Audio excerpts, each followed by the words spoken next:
Right out of the blue, she goes, well, how much do you want me to give you? So I'm like, I don't know, $100. She goes, okay, that sounds good. A cappella group of students that came in to eat. I happened to be waiting on them. There was probably 20 of them.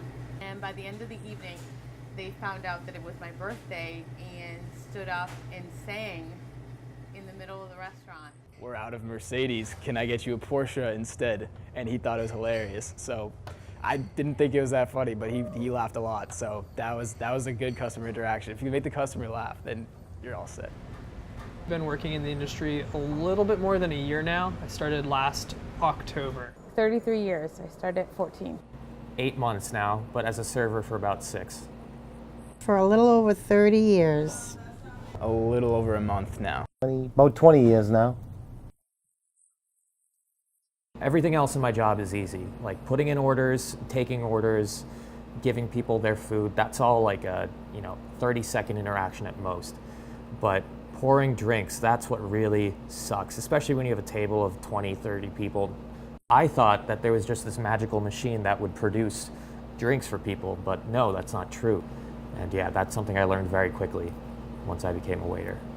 When you are a customer, you feel like you are the waiter's sole responsibility, but in truth, the waiter has several tables at once to work with, and you're just one of 4 or 5 or 6. And so when you're in that position as the customer, you want to feel like you're the most appreciated, and as the waiter, you have to make sure that every customer does feel that way, even when you're balancing. I hate the moments when I was first learning how to serve where I would forget to do something for that table, like get drinks or put it in order for a couple minutes, and it would just set me all off my rhythm and make it really hard to do my job.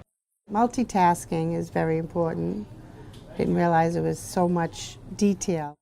People expect a lot, and it doesn't matter if you're in a fine dining restaurant or if you're at, just an average place. They want what they want, and they want it how they want it, and they expect you to get it that way. It's just food, like what's the big deal, And well, I didn't order it like that. Well, there's cheese on it. I told you no cheese. And if stuff like that happens, some people, it could ruin their whole day. and it's tough, And it's like, hey, buddy, relax. It's just food. We'll make it the right way. I tried to pick up the tray, and it literally took 1 inch off the ground, and whoosh, everywhere, water all over the floor. Whole room goes silent. Everyone looks at me. Kids are now covered in red wine. The parents are looking at me like I'm an idiot. And I'm just like, this is my first table. I don't even know what to say or do. So yeah, that was a bad start to that day, and I would certainly not like to relive that. I ended up feeling bad about it, so I actually paid for the glass of wine and paid for a dessert for free for them.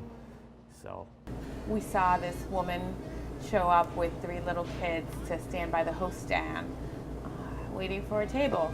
When the woman turned to the side and looked into the bar, just looking around, she noticed the gentleman with the younger woman and ended up having a pretty negative reaction. It turned out to be her husband, and the kids were crying, she was screaming, the gentleman was trying to calm the situation, and it was just very awkward. It was very uncalled for. I wouldn't want to do that again. So I would describe the perfect waiter as someone that's always on top of their table. So, they're getting drinks or refills or anything kind of right before the customer thinks to ask for it. Or like if you walk up to the table and like, oh, can we have the check? You have it in your hand to give it to them. Someone who is very observant and enhances the experience. I know when I go out, I want whoever's serving me to understand my needs and help me and guide me, because they know the menu, they know the restaurant, and that interaction needs to be genuine. Those are the people who I think really enhance experiences for everybody. Doesn't mean that the visit has to be perfect, it just means that they actually have to care. Try to make everything positive and be helpful and there and accommodating to the customers that are out enjoying a good dinner with their family and friends. just focus on trying to make people happy. The tips will come because people will appreciate you doing hard work. People are good for the most part. I mean, you see the worst as a waiter, but you also see how good and decent most people are. Basically, treat people the way you want to be treated. That's about it. Like, you don't, you know, I know it's my job to get you whatever you want, but when it comes down to it, I'm still a person, and you don't have to yell at me. You don't have to get mad at me. I don't cook the food. I don't order the food. I don't put the spices in. I don't make it bad. I don't make it good. I just deliver it to you and try to get it there on time. So that's about it.